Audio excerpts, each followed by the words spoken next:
Movie की शुरुआत में हम सैंडी नाम की एक 40 साल की औरत को देखते हैं जो कि एक हाउसवाइफ होती है। सैंडी अपने हस्बैंड और 2 बच्चों के साथ बहुत खुश थी और वो उनसे बहुत प्यार करती थी। फिर एक दिन सैंडी जब अपनी बेटी के बर्थडे पार्टी की वीडियो देख रही थी तब उसे पता चलता है कि उसके हस्बैंड का मॉली नाम की एक औरत के साथ अफेयर चल रहा है। अब ये देखकर वो बहुत दुखी होती है, जिसके बाद वो अपने हस्बैंड से डिवोर्स लेकर अपने बच्चों के साथ न्यूयॉर्क आ जाती है। अब अपना घर चलाने और एक नई जिंदगी की शुरुआत के लिए सैंडी नौकरी ढूंढने लगती है और इसके साथ ही उसे रहने के लिए एक जगह भी चाहिए थी, जिसके लिए वो एक कैफे में जाती है जहां पर उसकी मुलाकात एहरम नाम के एक 25 साल के लड़के से होती है। एहरम का भी रिसेंटली ब्रेकअप हुआ था और वो दोनों ही अपनी लाइफ में खुशी ढूंढ रहे थे और इसके साथ ही सैंडी भी अपने बच्चों के साथ न्यूयॉर्क की लाइफ में एडजस्ट होने की कोशिश कर रही थी। इसके लिए वो एक सेल्फ डिफेंस की क्लास ज्वाइन करती है जहाँ पर उसकी मुलाकात फिर से एहरम से होती है। एहरम को ग्रेजुएट होने के बाद भी कोई खास अच्छी नौकरी नहीं मिल रही थी, इसलिए उसे पैसों के लिए वो काम भी करना पड़ रहा था जो काम करना उसे पसंद नहीं था।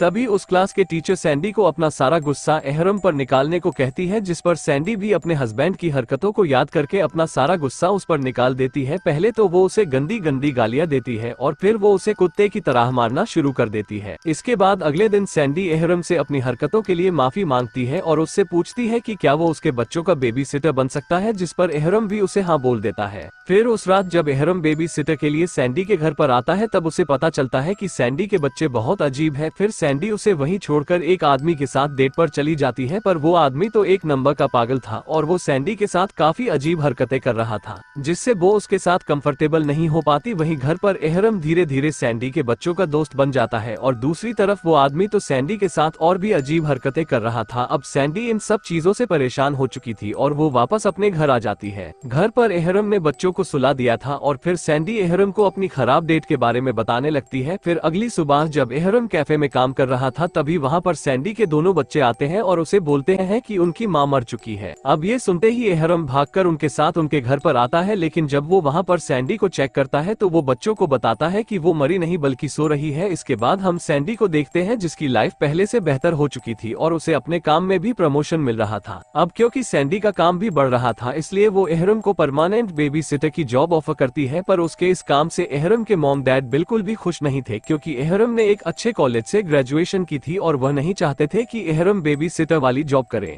इसलिए उनके कहने पर एहरम बेबी सिटिंग के साथ साथ एक बड़ी कंपनी में जॉब ढूंढने लगता है। अब धीरे धीरे वक्त बीतता है और एहरम सैंडी और बच्चों के और भी नजदीक आने लग गया। वहीं सैंडी के दोस्त भी समझ जाते हैं कि सैंडी अब एहरम को पसंद करने लगी है। दूसरी तरफ अब एहरम को भी दूसरी लड़कियों में कोई इंटरेस्ट नहीं था और उसे भी सिर्फ सैंडी और उसके बच्चों के साथ ही रहना पसंद था। फिर एक दिन सैंडी एहरम को एक फाइटिंग मैच की टिकट देती है और उससे कहती है कि तुम अपने दोस्त के साथ ये मैच देखने चले जाना, पर एहरम का कोई भी दोस्त नहीं था इसलिए वो सैंडी को ही अपने साथ चलने के लिए बोलता है, जिस पर सैंडी भी उसे हाँ बोल देती है। फिर अगली रात वो दोनों साथ में मैच देखने जाते हैं जहाँ पर सैंडी को भी बहुत मजा आता है। फिर कुछ देर बाद एहरम के पास एक आदमी आता है जो कि एक बहुत बड़ी कंपनी का सीईओ था जहाँ पर एहरम इंटरव्यू देने गया था। फिर उन दोनों की बातों से सैंडी को पता चलता है कि एहरम को उस कंपनी में नौकरी मिल गई है, लेकिन एहरम ने बेबी सिटिंग के लिए वो नौकरी छोड़ दी। एहरम उसे बताता है कि पहली बार उसे कुछ करने से खुशी मिल रही है और उसे सैंडी और उसके परिवार के साथ रहना बहुत पसंद है। तभी हम देखते हैं कि मैच के दौरान एक बॉक्सर सीधा एहरम के ऊपर आकर गिर जाता है, जिससे उसको बहुत चोट लगती है। फिर सैंडी उसे उठाकर अपने घर ले जाती है और उसे आज रात यहीं रुकने को कहती है, लेकिन तभी वहाँ पर सैंडी का एक्स हस्बैंड आ जाता है और वो सैंडी और बच्चों को एहरम के साथ खुश देखकर सैंडी से झगड़ने लगता है। वो उससे कहता है कि सैंडी वापस उसके पास आ जाए। फिर बच्चों को सुलाकर एहरम जब वापस बाहर आता है तो वो आदमी एहरम को वहाँ से जाने को कहता है, लेकिन एहरम वहीं रुक जाता है और वो सैंडी को उससे अपने दिल की बात कहने को कहता है। अब सैंडी वो बातें बोल नहीं पा रही थी जो उसने उस सेल्फ डिफेंस की क्लास में बोली थी, पर जब एहरम उसी की बातें उसे वापस बोलने लगता है तब सैंडी भी वही बातें बोलना शुरू कर देती है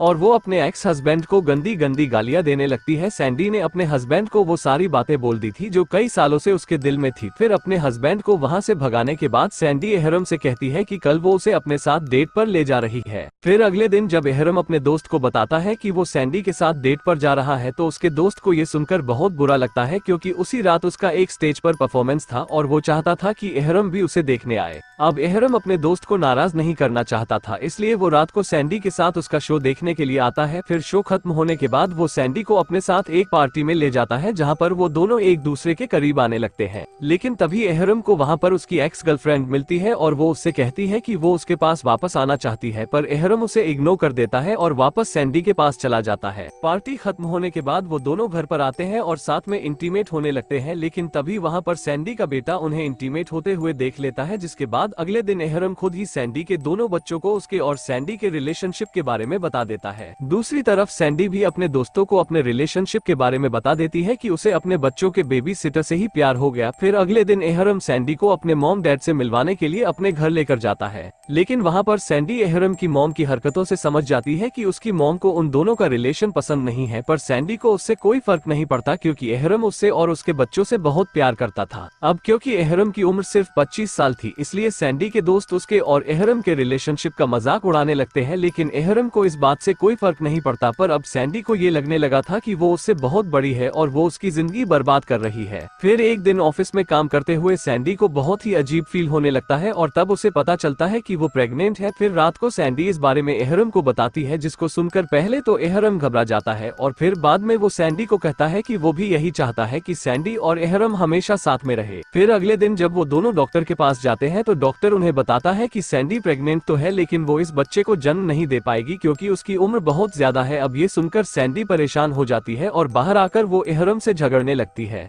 झगड़े के दौरान वो एहरम से कहती है कि उनका साथ में रहना सही नहीं है क्योंकि वो उससे 15 साल बड़ी है और उनका रिलेशनशिप आगे नहीं चल सकता अब क्योंकि उन दोनों का साथ में कोई फ्यूचर नहीं है, इसलिए वो दोनों साथ में नहीं रह सकते थे। और ये बोलकर सैंडी वहाँ से चली जाती है। अब इसके बाद वो दोनों अलग हो जाते हैं और एहरम अपने बेबी सिटिंग की जॉब छोड़कर ट्रैवल करने के लिए दूसरे देशों में चला जाता है, लेकिन एहरम अलग अलग देशों में घूमने के बाद भी सैंडी और उसके बच्चों को ही याद कर रहा था। वहीं दूसरी तरफ सैंडी एक अच्छी माँ बनने की कोशिश कर रही थी और उसे अपनी जॉब में भी एक और प्रमोशन मिल गया था। अब ऐसे करते करते 5 साल बीत जाते हैं और सैंडी एक सक्सेसफुल रिपोर्टर बन जाती है और वहीं एहरम दुनिया के अलग अलग देशों में घूमते हुए बच्चों को पढ़ाने लगता है। एहरम के साथ काफी लड़कियां रिलेशनशिप में आने की कोशिश करती है, लेकिन एहरम उन्हें मना कर देता है क्योंकि अब वो अकेले रहना चाहता था। फिर एक दिन हम सैंडी को उसके बच्चों के साथ एक रेस्टोरेंट में देखते हैं, तभी सैंडी की मुलाकात वहाँ पर एहरम से होती है और वो दोनों एक दूसरे को देखकर बहुत खुश होते हैं। फिर एहरम उसे बताता है कि कुछ सालों पहले बांग्लादेश में उसने एक बच्चे को अडॉप्ट कर लिया था और अब वो दोनों साथ में रहते हैं। फिर जब सैंडी को पता चलता है कि एहरम अभी भी सिंगल ही है तो सैंडी एहरम के साथ वापस रिलेशनशिप में आ जाती है